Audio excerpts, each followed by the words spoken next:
É isso aí. Luiz e Barsi, nós vamos colocar você na parede aqui para variar, você já está acostumada, né? E agora a pergunta é, né? Renda fixa tá pagando aí juros altos, vamos falar assim, né? Sim. Claro que tem toda perda, tem estressado a curva de juros, mas muita gente perguntando, né? Bom, para Luiz e Barsi, faz sentido olhar para a renda fixa nesse momento? Legal, vamos lá. A renda fixa nesse momento ela é extremamente sedutora, né, e não sem motivo. De fato, a gente tem hoje várias oportunidades na renda fixa, isso é inegável, né, principalmente para fundos, em que hoje é muito fácil o discurso de captação e muito mais fácil de você alocar na renda fixa do que você alocar na renda variável, que você está sujeito aos fluxos e você ter que explicar para o seu cotista por que que a cota, né, do seu fundo está oscilando tanto. Então, eu acho que, primeiro, né, para os institucionais, isso aqui é o mar de ganhar dinheiro. E segundo, a gente tem um histórico, há não muito tempo atrás, de juros nesse mesmo patamar, né. O que as pessoas às vezes não se atentam é que, se os juros está nesse patamar, tem um motivo por causa disso. Primeiro, a inflação e segundo, quando a gente olha, obviamente, os juros futuros, o mercado também precifica o risco do país, né, o risco sistêmico, enfim, que a gente está, sujeito no momento. Então, temos taxas de juros interessantíssimas hoje, mas obviamente existe a contraparte, né. E o que que via de regra acontece? E aqui é sempre aquele paradigma. Ao mesmo tempo em que você tem várias boas oportunidades na renda fixa, são considerados, produtos seguros, e a pessoa tem, já no momento em que ela contrata o produto, a estimativa de quanto ela vai ganhar, é muito difícil de você bater nessa narrativa.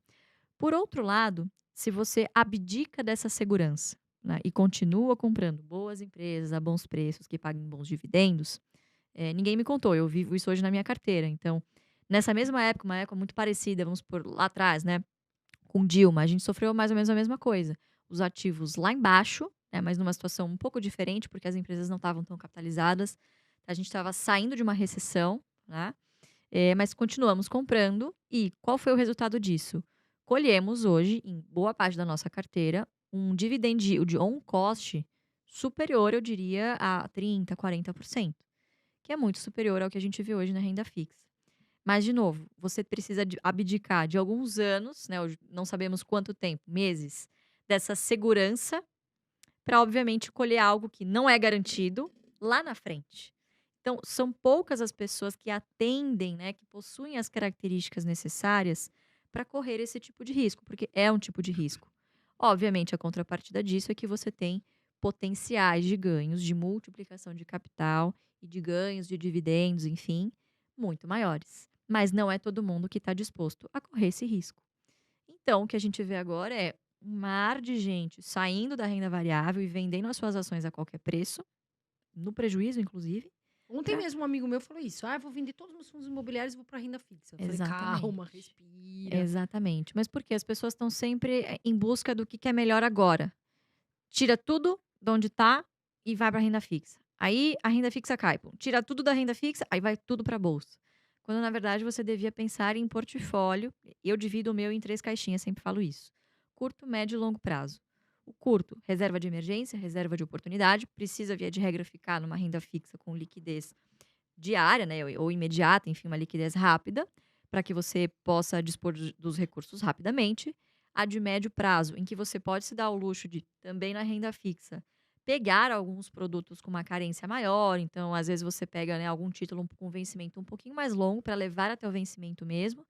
E é para outros objetivos que você tenha de vida. Então, sei lá, quero casar daqui 2 anos. Poxa, você pode programar aportes de maneira que você pré-fixa a taxa agora, por exemplo, né? Acho que tá bem.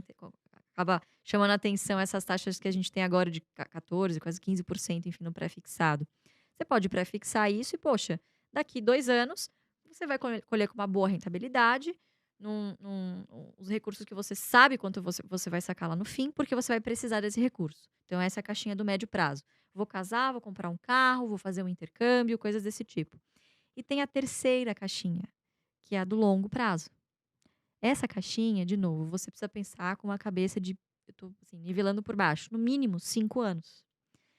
De novo, não é todo mundo que está disposto a deixar um recurso lá parado, vamos dizer assim, porque você corre o risco também de ver uma bolsa de lado e isso testa a sua fé.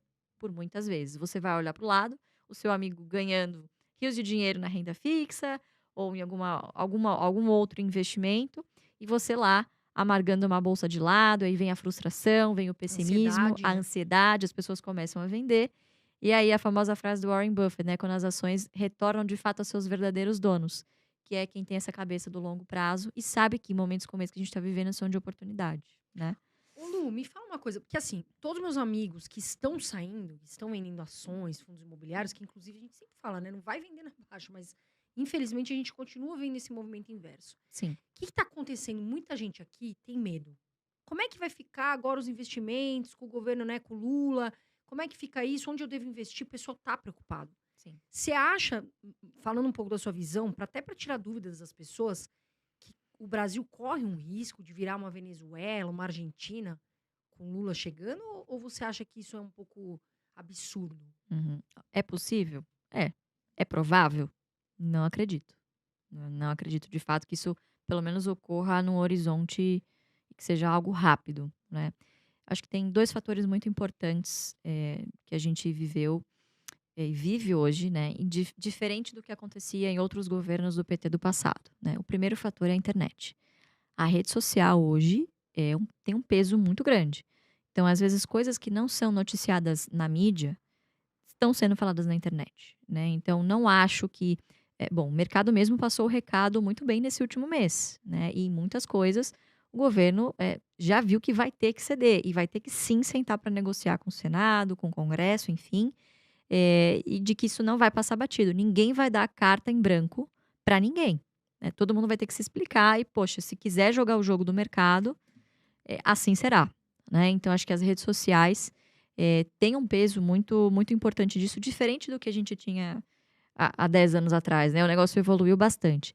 E segundo, a maior segurança nas nossas instituições hoje, né? Eu acho que, principalmente, por exemplo, lei das estatais, infelizmente no nosso país, né, tem o passado incerto, mas hoje nós temos algumas outras barreiras que dificultam, não impossibilitam, mas que dificultam a vida do político corrupto, a vida de quem está só pensando em mamar na teta do nosso Brasil, né? Eu acho que hoje a gente tem 50% do país extremamente vigilante e torcendo para que o próximo governo ocorra em um deslize. Então, eu acho que a gente tem um cenário muito diferente do que a gente tinha lá atrás, um cenário muito mais inflamado, muito mais sensível. E um cenário que, gente, o Lula, por mais que a gente possa falar, né, não goste dele, mas ele é um cara inteligente, pode ser um cara inteligente do mal, né? Aí você faça o seu julgamento, enfim. Mas ele é um cara inteligente. E se ele quiser Ele é ter. político, ele Pois foi é presidente. um cara vivido, vamos dizer, Muito. é rato, né? Tem Ele bagagem. conhece, tem bagagem. Tem. Então, ele tem o potencial de, né, saber ouvir e ali fazer o fiel da balança, enfim, para que ele tenha governabilidade nesses 4 anos.